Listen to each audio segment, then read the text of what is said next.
Hey there, so in this video I'm going to quickly show you how to exclude a certain audience segment from your Google Ads campaigns. So I see this mistake happen a lot. People will set up campaigns for they'll be selling something, e-commerce shop, or perhaps they'll be selling courses, and they won't be excluding those that have recently purchased or purchased at all from them. So the problem with that is that if you don't exclude people that have already purchased from you, then you're going to be re-hitting them and really wasting advertising dollars trying to acquire them as customers.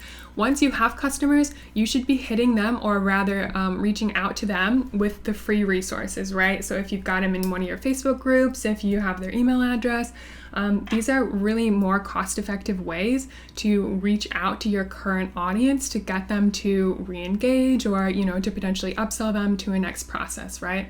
So how do you quickly exclude past purchasers from your AdWords campaign?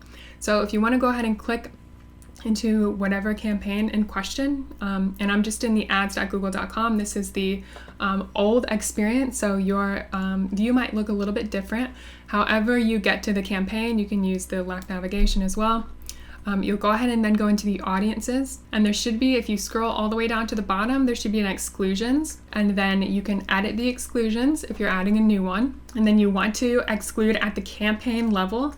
So hit campaign, and now you can see that I've excluded those that have bought my course, the Google Ad Grant course, in the last 540 days, because obviously I don't want to resell them the same course.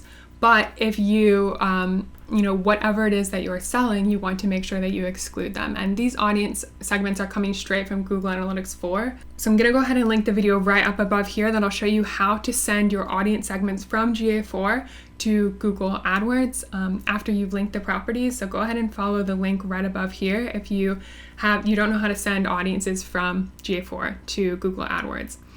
So once your audience segment is here, you want to just go ahead and click on it. Of course, I've got the Google Grant purchases here, and then you'll just hit save. So that's it. And then I will say that you have to have at least 1,000 active members to exclude from search, YouTube, and Gmail, right? And it is 100 for display. So just do keep that in mind. Like if you don't have that many purchasers, like as you can see, I don't right now have that many from my course recently, then it's not actually going to be excluded, right? So do keep that in mind. I always say that go ahead, when you have your new account, go ahead and add like as many audiences as possible, who have purchased your course, who have gone to your landing pages and so forth, because as you grow and as you become bigger, these audience segments are going to just start populating. So it's always good to have them there to sort of lay the bricks in the foundation, so that when they do start populating and you have a lot more purchasers, a bigger following, then these audiences will start working, right? So make sure that you always build the foundation, and then they will be available for you to use when the time comes that your following is big enough. So that was quickly showing you how to exclude those that have already purchased from you recently, so that you're not retargeting them with your acquisition ads. If you like this video and you want to see more GA4 videos and how to really tactics on how to succeed in paid search, go ahead and smash the subscribe button, and I will see you in the next video.